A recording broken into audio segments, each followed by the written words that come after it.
Voice of Telangana నుంచి నేను బసవరాజ్ మాట్లాడుతున్నాను. నేడు మనతో కొలకనూరి నవీన్ గారు ఉన్నారు. తెలంగాణ కార్మిక సమాఖ్య ప్రైవేట్ ఎంప్లాయీస్ రాష్ట్ర అధ్యక్షుడు. నమస్కారం. నమస్కారం సార్.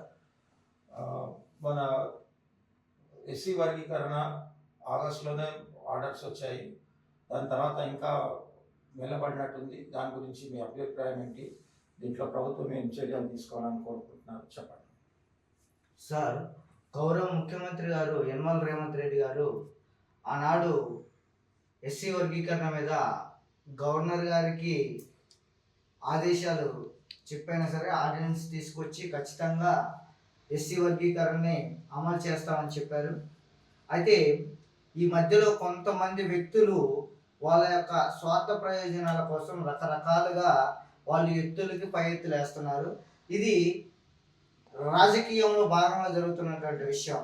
ఇన్ని రోజులు మాట్లాడినటువంటి మాలలు ఎవరైతే ఉన్నారో ఇప్పుడు మనం గమనించినట్లయితే దిగంబర కాంబ్లే గారు కానీ, అదేవిధంగా రేంజల్ల రాజేష్ కానీ, ఆంధ్రప్రదేశ్ రాష్ట్రంలో టీడీపీ అధికార ప్రతినిధిగా ఉన్నటువంటి రాజేష్ మహాసేన కానీ, వీళ్ళు కొంతమంది అవ్వాకులు చవాకులు పెళ్తున్న మాట వాస్తవం.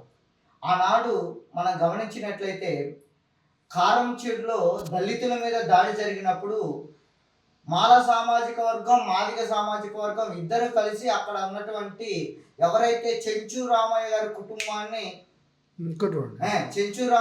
కుటుంబాన్ని వీళ్ళు ఏ విధంగా చేశారో ఇది అందరికీ తెలిసినటువంటి విషయమే.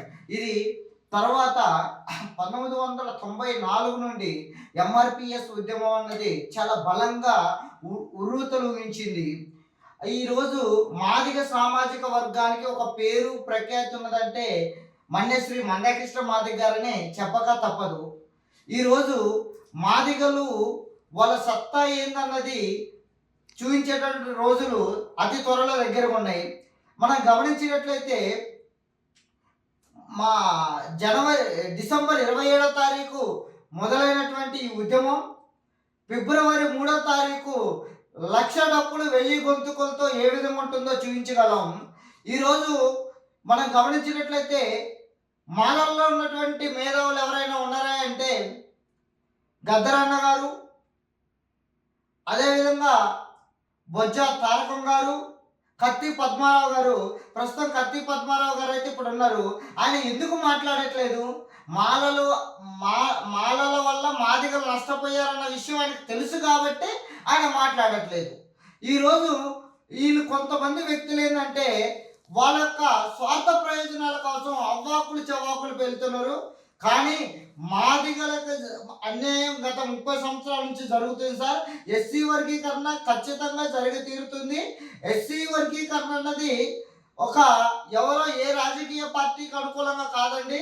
ఇది మేము ఎంత నష్టపోయినామో అది మాకు మాత్రమే తెలుసు సార్. దాని మీద రానున్నటువంటి రోజుల్లో మా పిల్లలకు భవిష్యత్తు ఇవ్వాలంటే వర్గీకరణ జరిగి తీరాల్సిందే. ఇప్పుడు ఉదాహరణకు నేను చెబుతానండి ఒక మాట.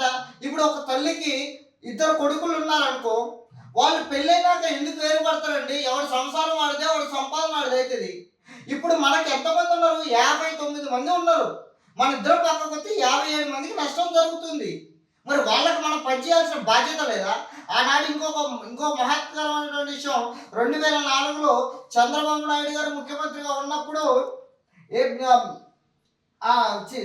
అప్పుడు వైఎస్ రాజశేఖర రెడ్డి గారు ముఖ్యమంత్రిగా ఉన్నప్పుడు ఫస్ట్ మన మందకృష్ణ మాదిగ గారిని పిలిచినప్పుడు మందకృష్ణ మాదిగ గారిని వర్గీకరణ విషయంలో అడిగినప్పుడు ఏమన్నాడంటే నాకు వర్గీకరణ కావాలని అడిగిండు. అయితే ఇప్పుడు మేము ఏంటంటే మా యొక్క జాతికి సంబంధించినటువంటి వ్యక్తులందరికీ న్యాయం జరగాలన్నది మా యొక్క ప్రధానమైనటువంటి డిమాండ్. మరి ఇప్పుడు మీరు ఆటంకాలు సృష్టిస్తున్నారని మీరు అనుకుంటున్నారు. వాళ్ళైతే సఫలీకృతమయ్యే పరిస్థితి మాకు కనిపించడం లేదు.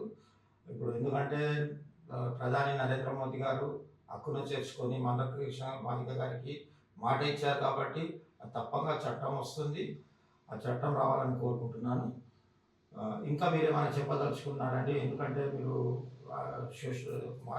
మన ఎస్సీ వర్గీకరణే కాకుండా అందరితో సోషల్ వర్కర్ లాగా పనిచేస్తున్నారు కాబట్టి ఇప్పుడు బీసీలకు కూడా ఏమైనా వర్గీకరణ అవసరం అని మీ ఉద్దేశం ఏంటండి? సార్ బీసీ జనాభా శాతం 52% ఉన్నది సార్. ఇప్పుడు మేము ఒక 22-23% మేమే వర్గీకరణ కావాలన్నప్పుడు మరి మీ దాంట్లో కూడా వర్గీకరణ అయితే దామాషా ప్రకారం వర్గీకరణ అయితే ఎవరి సీట్లు వాళ్ళకు ఉంటాయి, ఎవరి రిజర్వేషన్ వాళ్ళకు ఉంటుంది అన్నది ఉద్దేశం సార్. ఆనాడు వైఎస్ రాజశేఖర రెడ్డి గారు ముఖ్యమంత్రి ఉన్నప్పుడు ఎస్సీ సామాజిక వర్గం నుండి 2 వ్యక్తులను పిలవడం జరిగింది. మాదిగ సామాజిక వర్గం నుండి మనశ్రీ మందకృష్ణ మాదిగ గారిని పిలవడం జరిగింది. మాల సామాజిక వర్గం నుండి జూపుడి ప్రభాకర్ రావు గారిని పిలవడం జరిగింది. వీళ్ళిద్దరిని డాక్టర్ వైఎస్ రాజశేఖర రెడ్డి గారు దివంగత ముఖ్యమంత్రి గారు అడిగారు, మీకేం కావాలంటే మాల సామాజిక వర్గం నుండి జూపుడి ప్రభాకర్ రావు గారు మాకు మంత్రి పదవి ఇస్తే చాలు అన్నారు. కానీ మనశ్రీ మందకృష్ణ మాదిగ గారు నా జాతికి అన్యాయం జరుగుతుంది, నాకు వర్గీకరణ కావాలని అడిగిండు. అయితే ఒక విషయం మందకృష్ణ మాదిగ గారి గురించి గొప్ప విషయం ఏంటంటే ఆయన ఎప్పుడూ కండవని మార్చలే. ఆయన బ్లాక్ కండవతోనే ఉన్నాడు. మద్దతు అన్నది వివిధ రకాలుగా ఉన్నప్పుడు వివిధ పార్టీలకు సపోర్ట్ చేయడంలో తప్పులేదు.